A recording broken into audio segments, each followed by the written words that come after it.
कौन हो? महाराज मैं चमार हूँ। अरे वाह, तुम तो भला नेक काम कर रहे हो, भगवान तुम्हारा भला करे। महाराज अब 3 दिन से आए हो, तब से आपको बिना खाना खाते हुए देखकर मुझे बहुत दुख होता है। तो क्या तुम मुझे खाना दोगे? महाराज मेरा मन तो यही चाहता है, लेकिन आप मेरे घर के बने हुए रोटी कैसे खाओगे? अगर आपकी आज्ञा हो तो दाल आटा ले आओ। नहीं नहीं, तुम अपने घर की बनाई हुई रोटी ही मेरे लिए लाओ। महाराज मैं चमार हूँ, आप मेरे घर की रोटी खाओगे? नहीं नहीं नहीं, मैं खेतड़ी के राजा की प्रजा हूँ। अगर राजा जी को पता चल गया कि मैं एक चमार होते हुए भी एक संत को खाना दिया तो वो मुझे दंड भी करेंगे और सजा भी देंगे। डरो मत, डरो मत। अगर तुम्हें कुछ भी हुआ तो तुम्हें सजा हुई तो वह मैं भुगत लूंगा, अगर तुम्हें कुछ भी दंड हुआ तो वो भी मैं ही भुगत लूंगा। नहीं नहीं महाराज, अगर यहाँ पर किसी ने आते जाते हुए मेरा खाना खाते आपको देख लिया तो आपकी बहुत बदनामी होगी और आपसे कोई बातें भी नहीं करेगा। तो यह तो अच्छा है, मुझे कुछ बोलने की भी आवश्यकता नहीं और मुझे थोड़ा आराम करने का मौका मिलेगा।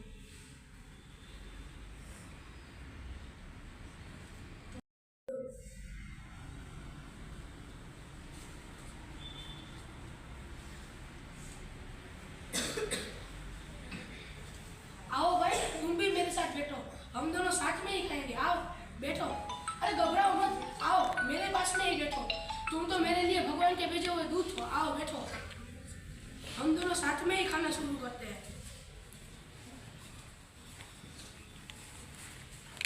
लो शुरू करो।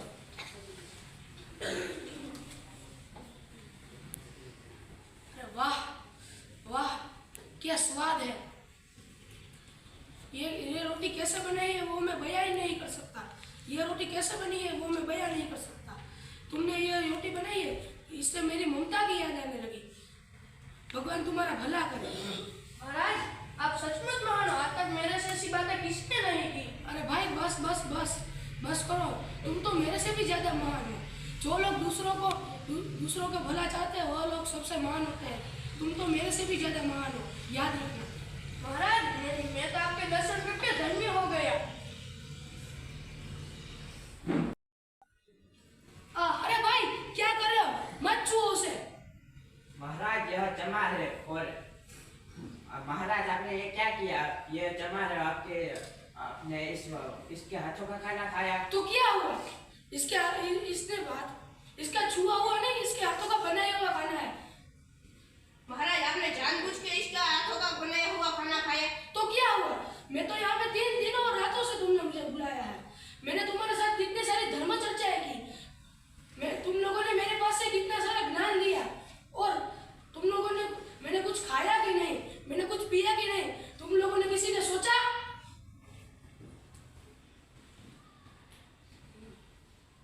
पर महाराज आप हमसे कहते तो हम आपके खाने की व्यवस्था कर देते। क्यों? हाँ, तो मैं तुमसे क्यों कहूँ? मैंने भिक्षा मांगनी छोड़ दी है। मैंने तो इससे भी कहा था कि मैंने भिक्षा मांगनी छोड़ दी है। इसको मेरी भूख और प्यास देखी नहीं गई, इसलिए इसने मुझे खाना दिया है।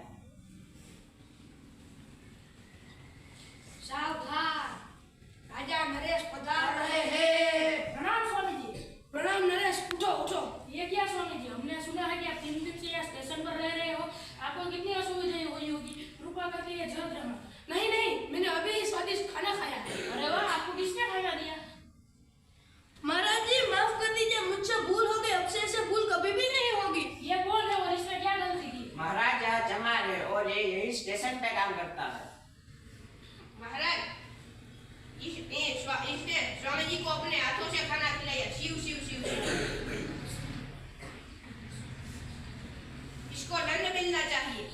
नहीं नहीं स्वामी, आप इसको दंड देंगे, इसके बाद आपकी क्या आवश्यकता है? उसको दंड देंगे जिसने मुझे 3 दिनों से भूखा रखा, या आप उसको दंड देंगे जिसने मुझे मेरी ऐसी दूर दुविधा देखी नहीं गई, उसने मुझे खाना दिया? आप 3 दिन से भूखे और आपकी ऐसी दुर्दशा किसने की? कौन है वो? इसे अवश्य दंड मिलना चाहिए। नहीं नहीं स्वामी जी, यह तो इस बेचारे ने तो मेरी दुर्दशा देखी नहीं गई और इसने मुझे खाना दिया। इसको आप योग्य पुरस्कार दें।